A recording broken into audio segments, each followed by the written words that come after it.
गुरु प्यारी सात संगत जी, राधा स्वामी जी। संगत जी, 11 अक्टूबर 2025 को दिल्ली के भाटी सेंटर में बाबा जी ने खुद आज क्वेश्चन आंसर का प्रोग्राम किया जी, और संगत को ओपन कार में दर्शन भी दिए जी। हुजूर जी ना तो स्टेज पर आए, ना ही उन्होंने कार में दर्शन दिए जी। आइए सुनते हैं वे सभी सवाल और जवाब। सवाल जवाब सुनने से पहले संगत जी, आपसे विनती है कि अपने इस चैनल को सब्सक्राइब जरूर करें और कमेंट बॉक्स में राधा स्वामी जी जरूर लिखें। सबसे पहले एक भाई ने बाबा जी से पूछा, बाबा जी, अगर हम पैसों को अनाप शनाप खर्च कर देते हैं तो क्या इसमें भी हमारे कर्म बनते हैं? बाबा जी ने समझाया, बेटा, पैसों को अगर गलत कर्मों में खर्च करोगे तो कल को हमें भी उन कर्मों में हिस्सेदार बनना पड़ेगा। बेहतर यही है कि पैसों को बैंक में डाल दो, क्योंकि अगर आप किसी को पैसे देते हो और वह समय पर वापस नहीं देता या देता ही नहीं, तो इससे आप बेवजह परेशान होते हो। अच्छा यही है कि पैसों को सही जगह पर इस्तेमाल करो। इसके बाद एक भाई ने बाबा जी से पूछा, बाबा जी, आपने कहा कि पैसों को सही तरीके से इस्तेमाल करो, लेकिन कैसे करें? बाबा जी ने समझाया, बेटा, पैसों को इस्तेमाल करने के बहुत सारे सही तरीके होते हैं। जैसा कि मैंने कहा, बैंक में डाल दो। फिर उसी भाई ने बाबा जी से कहा, बाबा जी, मेरे और मेरे परिवार पर कृपा बनाए रखें। एक लड़की ने फिर बाबा जी से सवाल किया, बाबा जी, आपको बहुत बहुत थैंक यू। बाबा जी, आपका शुक्रिया जो आपने मुझे इतना अच्छा मौका दिया, जो मैं आपसे बात कर पा रही हूँ। फिर इस लड़की ने कहा, बाबा जी, मैं सेवा पर आती हूँ, सत्संग पर भी जाती हूँ, लेकिन मेरे माता पिता इस ओर से हटते जा रहे हैं। आप उनका हाथ थामे रखना और उनको अपने से दूर मत होने देना। बाबा जी ने कहा, बेटा, आप उन्हें एक अच्छा उदाहरण बन के दिखाओ, अच्छी बेटी बनकर दिखाओ। वो किस ओर जाते हैं, आप उन पर दबाव मत बनाओ, वो अपना अच्छा बुरा जानते हैं। फिर इस लड़की ने अगला सवाल पूछा, बाबा जी, मेरी मम्मी आज भी पुराने रीति रिवाजों का वहम करती है, जैसे कि नजर लगना या फिर ऐसा किया तो ऐसा हो जाएगा। क्या सच में यह बात मायने रखती है? बाबा जी ने कहा, बेटा, जो लोग पुराने होते हैं ना, वो अपने हिसाब से सोचते थे, क्योंकि जन्म से ही उन्हें यही सब सिखाया गया है, और फिर मन पर पड़े प्रभाव इतनी जल्दी नहीं जाते। लेकिन हमें यह बात भूलनी नहीं चाहिए कि यहाँ जो भी होता है वो सब हमारे कर्मों का हिसाब है। किसी की नजर से हमारे कर्मों का हिसाब नहीं बदल सकता। फिर उसी लड़की ने कहा, बाबा जी, मेरी मॉम बहुत स्ट्रांग है, आप उनको और स्ट्रांग करना। बाबा जी ने हंसते हुए कहा, अगर वो पहले से ही स्ट्रांग है और मैं उन्हें और स्ट्रांग कर दूंगा तो उन पर तो बोझ बढ़ जाएगा। यह सुनकर सारी संगत हंस पड़ी। फिर उस लड़की ने कहा, बाबा जी, मेरे कहने का मतलब यह है कि वो हर दुख, हर परेशानी को आसानी से झेल लेती है, किसी से कुछ भी नहीं कहती। तो बाबा जी ने कहा, ये तो बड़ी अच्छी बात है बेटा। फिर आगे इसके बाद एक भाई ने बाबा जी से पूछा, बाबा जी, महाराज जी के समय हमें कहा जाता था कि परिवार से लगाव नहीं रखना चाहिए, क्योंकि यही लगाव आगे चलकर दुख का कारण बन जाता है। तो फिर परिवार के प्रति प्रेम कैसे बढ़ाए? बाबा जी ने कहा, बेटा, महापुरुषों की वाणी को हमें प्रतीकात्मक रूप से समझना चाहिए। उन्होंने यह कभी नहीं कहा कि अपने परिवार से प्रेम ना करो। उनका मतलब तो यह था कि प्यार और जिम्मेदारी दोनों में संतुलन बनाए रखो। उनका मतलब यह था कि संसार में रहकर अपनी जिम्मेदारियां निभाओ, लेकिन साथ ही मालिक की भक्ति भी करते रहो। जब इंसान किसी एक चीज में अति कर देता है, तब समस्या पैदा होती है। अगर हम परिवार में इतने उलझ जाएंगे कि मालिक को ही भूल जाए या फिर पूरी तरह संसार से मुंह ही मोड़ ले, तो दोनों ही गलत है बेटा। जीवन का सार यही है कि बैलेंस बनाकर चलना है। फिर आगे एक बीवी ने बड़े ही प्यार से बाबा जी से कहा, बाबा जी, ऐसा लगता है ब्यास एक स्कूल की तरह है और आप उसके प्रिंसिपल हो, हुजूर जी वाइस प्रिंसिपल और हम सब स्टूडेंट। यह सुनते ही सारी संगत हंस पड़ी। बाबा जी भी मुस्कुराए। बीबी ने कहा, बाबा जी आपके सत्संग यूट्यूब पर अपलोड कर दिया जाए ताकि संगत जहाँ तक नहीं आ सकती वो भी सत्संग और प्रश्नोत्तर सुन सकती है। इससे बहुतों को लाभ होगा। बाबा जी ने जवाब दिया, बेटा मैं तो इतने सालों से समझा रहा हूँ लेकिन अभी तक किसी ने ठीक से समझा ही नहीं। फिर हंसी में बात को बदलते हुए कहा, बेटा तुम ही यूं करो कि इन बातों को यूट्यूब पर डाल दिया करो, शायद किसी को तुम्हारी बात सुनकर ही समझ आ जाए, क्योंकि मेरी तो कोई सुनता ही नहीं। सारी संगत जोर जोर से हंस पड़ी।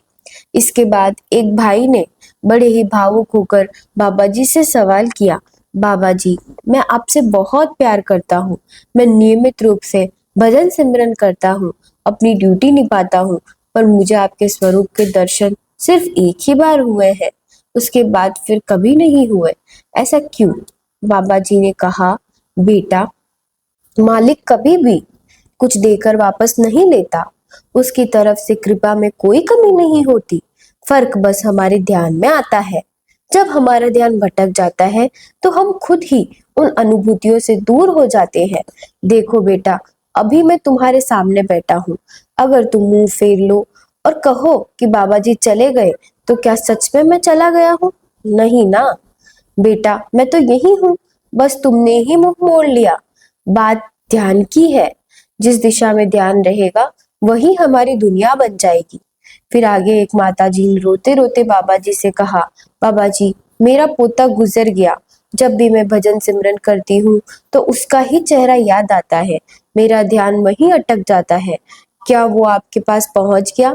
बाबा जी ने कहा, बेटा मालिक की नजरों में सब समान है, कोई बड़ा नहीं कोई छोटा नहीं, मालिक के लिए हर आत्मा उतनी ही प्यारी है, जिसने जितने कर्म पूरे करने थे उतनी ही उम्र उसे मिली, जब उसके कर्म पूरे हो गए तो मालिक ने उसे अपने पास बुला लिया।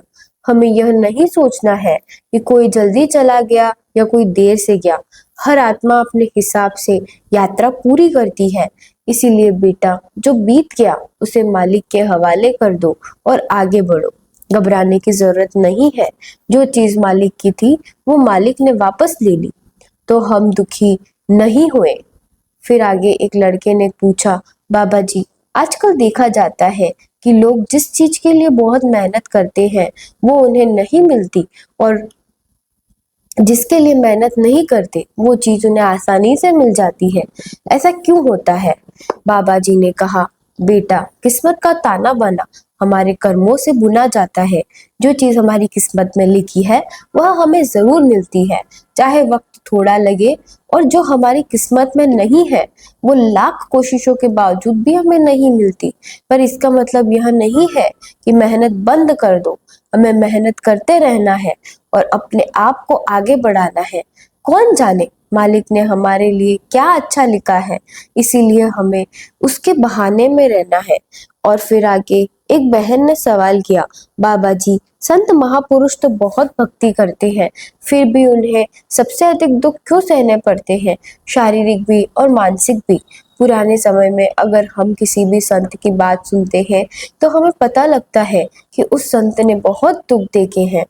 बाबा जी ने मुस्कुराकर उत्तर दिया, बेटा यह हमारा जन्म हुआ है कर्मों के कारण, लेकिन संतों ने अपने कोई कर्म नहीं होते, वह तो हमारे लिए उदाहरण बन के आते हैं। अगर उनकी जिंदगी हमेशा सुख से भरी रहे तो हम कैसे समझ पाएंगे कि दुख में भी भक्ति कैसे करनी है? जब संत स्वयं दुखों से गुजरते हैं तो फिर भी मालिक की याद में स्थिर रहते हैं, तो वे हमें यह सिखाते हैं कि हमें भी हर परिस्थिति में भक्ति नहीं छोड़नी चाहिए। इसीलिए वे स्वयं अपने जीवन में हमें मार्ग दिखाते हैं और हमें उनसे सीखने की कोशिश करनी चाहिए। फिर आगे एक भाई ने पूछा, बाबा जी महाराज जी कहा करते थे कि ये अंधे में क्या ताकत है कि आंख वाले को पकड़ सके, इसका अर्थ क्या है? बाबा जी ने समझाया, बेटा जब तक गुरु की कृपा नहीं होती तब तक इंसान चाहे जितना प्रयास करे वो आध्यात्मिक मार्ग कृपा को नहीं चल सकता। आज इंसान अपनी मर्जी से गुरु तक नहीं पहुंच सकता, गुरु ही है वो आंख देते हैं जिससे हम सच्चाई को देख सके, वो नजरिया नहीं जो बाहर दिखाते हैं। बल्कि वो जो भीतर की दुनिया को पहचानते हैं। बिना गुरु की कृपा की यह पहचान संभव नहीं है। हमारा ध्यान आज बाहर की चीजों में उलझा हुआ है, इसीलिए हम भीतर से सत्य को देख नहीं पाते। फिर आगे एक बहन ने पूछा, बाबा जी, कुछ लोग कहते हैं जब नामदान लेने जाओ तो माथे पर बिंदी लगाकर नहीं जाना चाहिए, क्योंकि इसी जगह पर 10वां द्वार होता है। बाबा जी ने पहले तो मुस्कुराए, फिर उन्होंने कहा, बेटा, क्या एक बिंदी लगाने से यह रास्ता बंद हो जाएगा? क्या बिंदी कोई ताला है? यह सुनकर अंगद हंस पड़ी। बाबा जी ने कहा, बेटा, हमें इन बाहरी चीजों में नहीं उलझना है।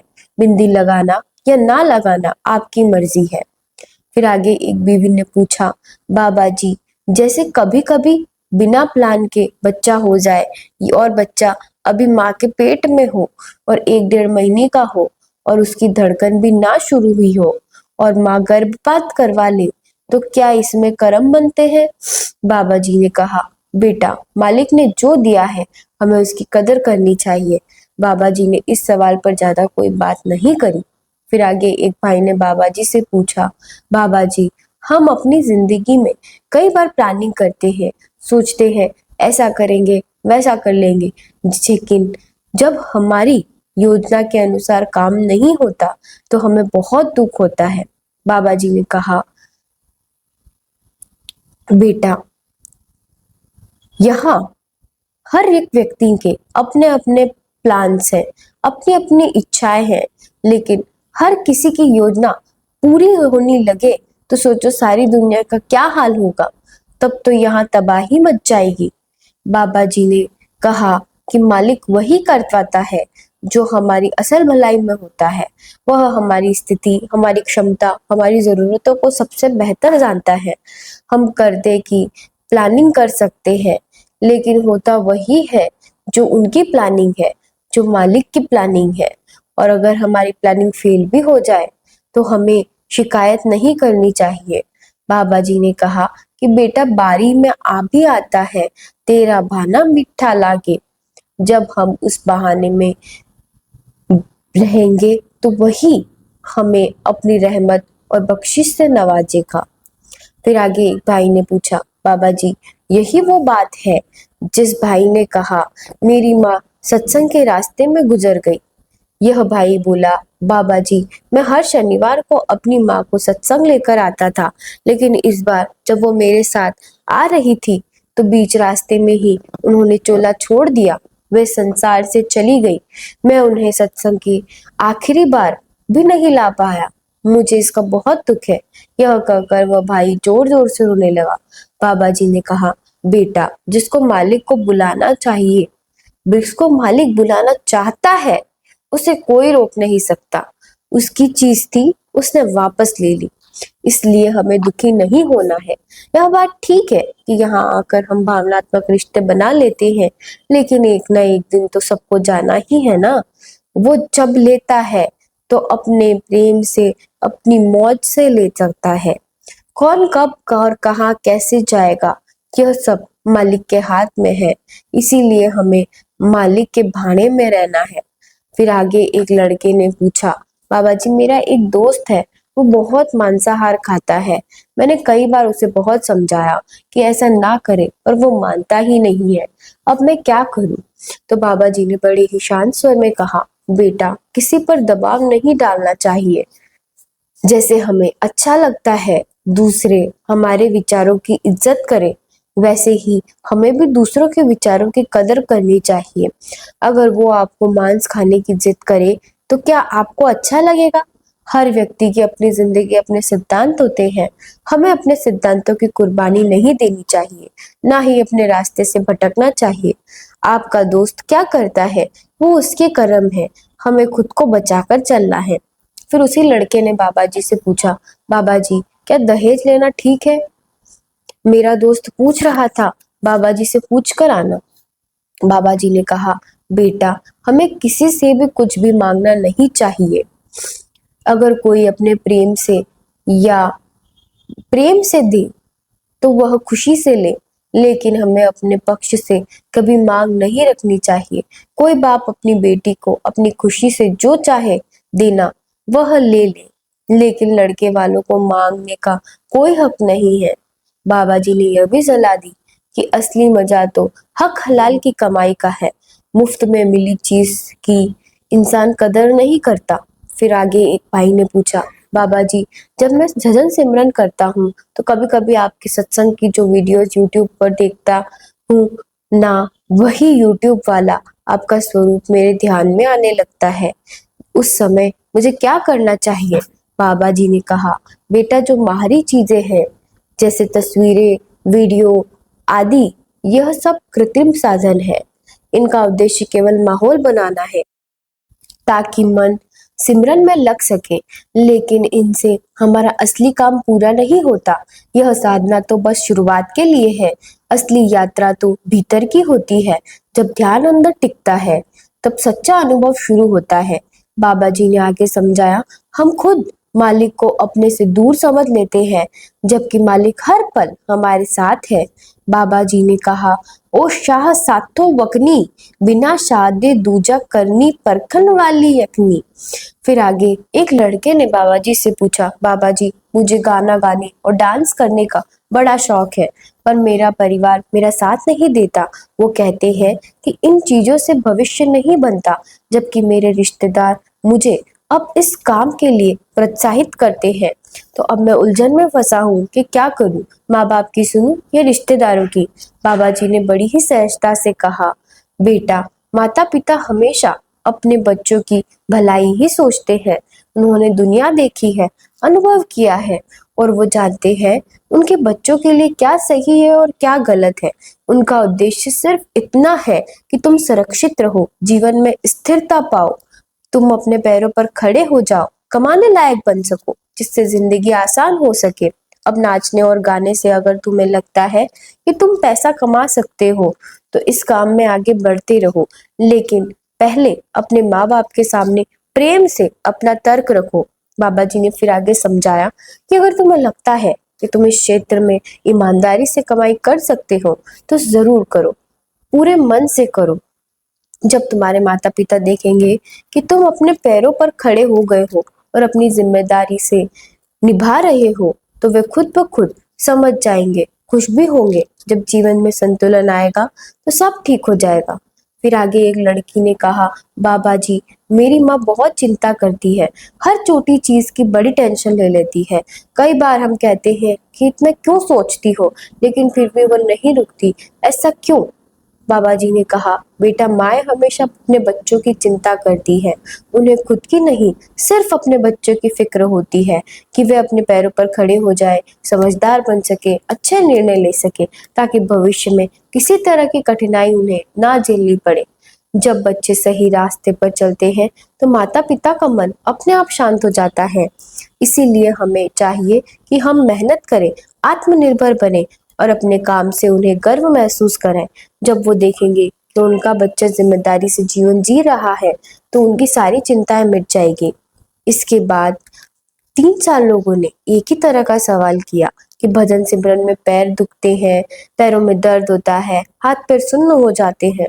बाबा जी ने सबको समझाया कि बेटा, शरीर को इसकी आदत नहीं होती, लेकिन जैसे जैसे आप आगे बढ़ते हैं और आगे बढ़ते हैं तो शरीर भी उन्हीं आसनों का आदी हो जाता है जो बताए गए हैं। इसीलिए धीरे धीरे आगे बढ़ते रहे, भजन सिमरन करते रहे। फिर एक छोटी सी बच्ची ने कहा, बाबा जी, मेरे 12th की बोर्ड पेपर है, मुझे बोर्ड में पास करवा देना, अच्छे कॉलेज में एडमिशन भी करवा देना। यह बात सुनकर संगत सारी हंस पड़ी। बाबा जी भी मुस्कुराए। उन्होंने कहा, बेटा, मेहनत करोगे तो कोई पास होने से नहीं रोक सकता। इसके बाद एक भाई ने बाबा जी से पूछा, बाबा जी, मेरा आर्मी में सिलेक्शन करवा देना। तो बाबा जी ने सर हिलाते हुए कहा, हाँ। संगत जी, सवाल जवाब के बाद बाबा जी ने सारी संगत को ऊपर कार में दर्शन दिए जी। उसके बाद प्रसादी भी दी गई। संगत जी, आप सभी से विनती है कि अपने इस चैनल को सब्सक्राइब जरूर करें और वीडियो में अंत तक बने रहने के लिए धन्यवाद। ऐसे ही हम आपके लिए बाबा जी और हुजूर जी के नवीनतम सवाल जवाब और सत्संग लाते रहेंगे जी। गुरु प्यारी सात संगत जी, राधा स्वामी जी।